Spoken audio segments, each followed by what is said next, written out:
આવે નહીં. યાદ છે તે દિવસ જ્યારે આપણે પહેલી વાર સ્કૂલે ગયા હતા. બેગમાં ખાલી એક બુક પણ આંખોમાં આંસુનો સલાહ લઈ ગયા હતા. ઘરની કેટલી યાદ આવતી પણ સમય સાથે આદત બની જતી. આમ કરતાં વર્ષો વીતી ગયા. હવેથી બધું જ બદલાઈ જશે. આ બોર્ડ એક્ઝામ પૂરી થતાં જ એક નવી જિંદગી અમારી સમક્ષ હશે. વિશ્વાસ કરવો થોડો અઘરો છે કે જ્યાં આટલા વર્ષો પસાર કર્યા હવે ત્યાંથી જવું પડશે. એ એક એવી સફર હતી જેમાં મસ્તી, તોફાન, ડર, ઉત્સાહ જેવી બધી જ બાબતો હતી. આ સફરે અમને હસતા શીખવ્યું અને આ સફર હતી ધોરણ 1 થી લઈને ધોરણ 10 સુધીની સફર. આ 10 વર્ષો કેમ વીતી ગયા તેની ખબર જ ન રહી અને આ સ્કૂલ સાથે આટલી બધી આત્મીયતા કેમ બંધાઈ ગઈ તેની પણ ખબર ન રહી. આ જર્નીમાં મને વર્લ્ડ બેસ્ટ ક્લાસ મળ્યો જેને હું હંમેશા આભારી રહીશ અને ક્લાસ સાથે તેવા જ બેસ્ટ ક્લાસમેટ્સ પણ. આ સફરના મુખ્ય હતા અમારા ટીચર્સ.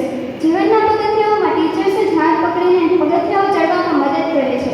આજે મને યાદ આવે છે કમલસરના એ રણકો, જે રણકો મને ત્યારે નહોતો ગમતો પણ આજે તે રણકો ન હોત તો તમારી સમક્ષ હું બોલવા સક્ષમ જ ન હોત. વિપુલ સર માત્ર દાખલા જ નહીં પણ જીવનના ગણિતને સોલ્વ કરવાની કઈ મેથડ વાપરવી તે પણ અદ્ભુત રીતે શીખવતા. યશપાલ સર તે માત્ર સાયન્સના ટીચર જ નહીં પરંતુ હૃદયને ધબકતો રાખવા માટે જીવનની અંગરચના કેવી હોવી જોઈએ એ પણ શીખવતા. રાજબા મિસ ખાલી પુસ્તકોના પાઠો જ નહીં જીવનના પાઠો પણ સ્નેહથી શીખવતા. લલિત સર ઇંગ્લિશના ગ્રામરની સાથે જીવનનું ગ્રામર પણ શીખવતા. વેલેન્ટાઇન સર માત્ર ઇતિહાસ જ નહીં અમારા ભવિષ્યની ઉજ્જવળતાના રાહો પણ બતાવતા. અમીષા મિસ માત્ર કમ્પ્યુટર જ નહીં પરંતુ ટેકનિકલ જીવનની વ્યાખ્યા સમજાવતા. ઇન્દ્રદીપ સર જીવનના રંગો નવા રંગો ભરીને નૃત્યથી જીવન ઉત્સાહિત કરતા. શીતલ મિસ લાગણીઓનું ઝરણું, મિત્રતાનો સમન્વય જેમણે હિન્દીની કવિતાઓ સાથે પ્રેમ રૂપે પ્રોત્સાહન પૂરું પાડ્યું છે. આ ઉપરાંત મારા જીવનમાં આવેલા બધા જ લોકો જેને મને શિક્ષણ આપ્યું તે બદલ હું તેમનો આભાર માનું છું અને મારા ફાધર જેમના પ્રેમ અને મુક્તિ મને જીવનના નવા પાઠો શીખ્યા તેથી હું તેમનો હાર્દિક આભાર વ્યક્ત કરું છું અને સાથે સ્કૂલના તમામ કર્મચારીઓનો આભાર માનું છું કે જેમણે આ સ્કૂલને સ્વચ્છ રાખી અમારી તંદુરસ્તીનું ધ્યાન રાખ્યું. મારે તમામ મિત્રોને થેન્ક યુ કહેવું છે જેણે મને આટલી સુંદર સ્કૂલની યાદો આપી. આ સ્કૂલ મારા જીવનનું એ યાદગાર પાનું છે કે જેને યાદ કરી ચહેરા પર સ્મિત અને આંખોમાં આંસુ આવી જાય છે. આ પંક્તિ મારા જીવનની રાહ દેખાડનાર टीचर्स માટે. सत्य की राह पर चलना सिखाते हैं, जीवन के संघर्षों से लड़ना सिखाते हैं. कोटि कोटि नमन हम सभी शिक्षकों का जो हमें ईमानदारी से जीना सिखाते हैं. स्कूल આ સ્કૂલ નથી, આ અમારી લાગણીઓનો ભંડાર છે. આ સ્કૂલ સાથે અમને એવી લાગણી અને સંબંધો બંધાઈ ગયા છે જેને ભૂલવું કદાચ અશક્ય છે. આ સ્કૂલના દિવસોને પણ કેવા ગણવા જે પહેલા અને છેલ્લા બંને દિવસ રડાવે છે.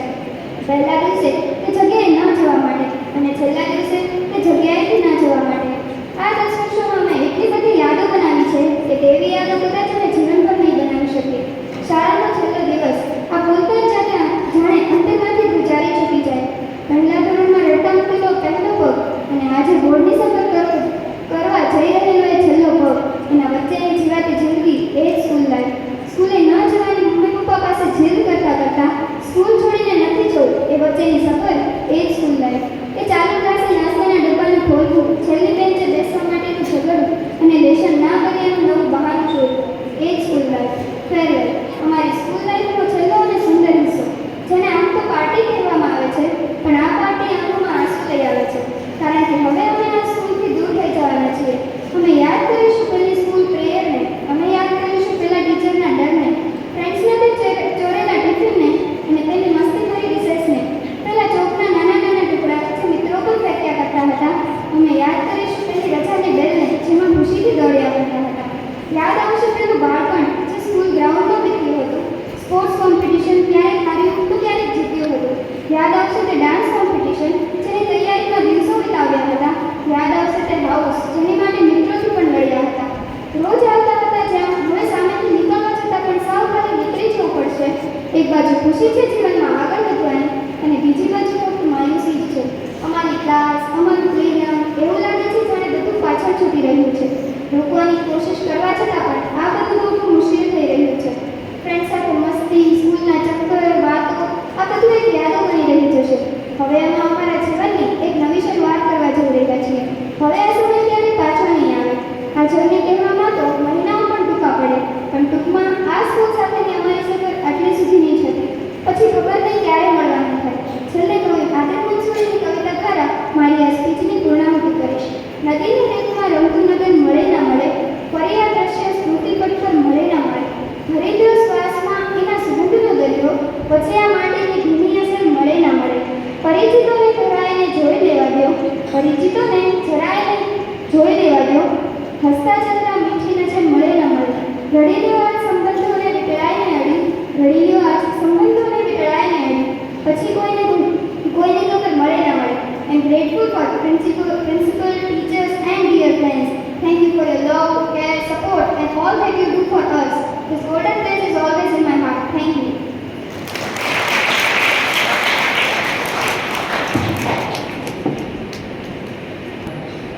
એ ખરું છે કે લોકો એને ધન નથી ગણતા, પણ સાચું ધન તો જ્ઞાન જ છે. એવા જ પોતાના સહસ્મરણો હવે રજૂ કરશે ધોરણ 12 ની વિદ્યાર્થીની પરમાર ખુશી.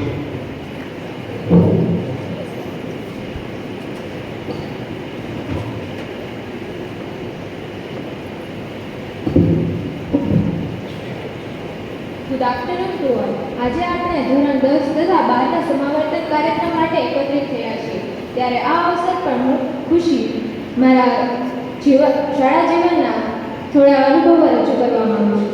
હું આ શાળા સાથે લગભગ 14 વર્ષથી જોડાયેલી છું અને આ 14 વર્ષના સમયમાં એલકેજીથી લઈને અત્યાર સુધીમાં આ શાળામાં ઘણું બધું શીખવા મળ્યું તથા ઘણા બધા અનુભવો પણ મળ્યા. આપણી શાળામાં ઉચ્ચતમ તથા શ્રેષ્ઠ ભણતરની સાથે કલ્ચરલ તથા રમતગમતની તમામ સ્પર્ધાઓ યોજાય છે. મેં આ બધી સ્પર્ધાઓમાં ભાગ લઈને ઘણું બધું શીખ્યું છે અને નવા એક્સપિરિયન્સ પણ થયા છે. કહેવાય છે ને કે અનુભવ એક શિક્ષક છે. જેમ જેમ આ સ્પર્ધાઓમાં ભાગ લઈને એક્સપિરિયન્સ થતા ગયા તેમ અમે કેળવાતા ગયા. અમારી આ કેળવણીમાં અને જીવન ઘડતરમાં તમામ શિક્ષકોનો ખૂબ જ મોટો ફાળો રહ્યો છે. તે બદલ હું તમામ શિક્ષકોનો ખૂબ જ આભાર માનું છું. શિક્ષકો દ્વારા અમારું ભણતર ગણતર અને ઘડતર થયું છે. શિક્ષકો દ્વારા કેળવાયેલા સંસ્કારો અને જીવન મૂલ્યો હંમેશા અમારી સાથે રહેશે. આ 14 વર્ષના સમયમાં શિક્ષકો, વિદ્યાર્થીઓ અને પ્રિન્સિપાલ સાથે ખૂબ જ ગાઢ સંબંધ બંધાયેલો છે. જ્યારે હવે આ શાળા છોડીને જવાનો સમય આવ્યો છે ત્યારે મન થતું નથી. નાની હતી ત્યારે સ્કૂલમાં આવતું હતું અને હવે જ્યારે શાળા છોડીને જવાનો સમય આવે છે ત્યારે આંખમાં આંસુ પણ ચહેરા પર એક નવી જર્ની શરૂ કરવાની સ્માઇલ પણ છે. આ ખૂબ જ મિક્સ ફિલિંગ છે. અંતે મને મારી લાઈફના બેસ્ટ મેમરીઝ આપવા માટે હું સ્કૂલનો તમામ શિક્ષકોનો અને મારા ફ્રેન્ડ્સનો ખૂબ જ આભાર માનું છું. Thank you.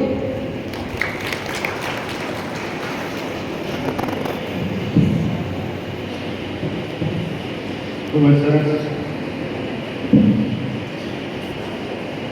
હવે દરેક વિદ્યાર્થીઓ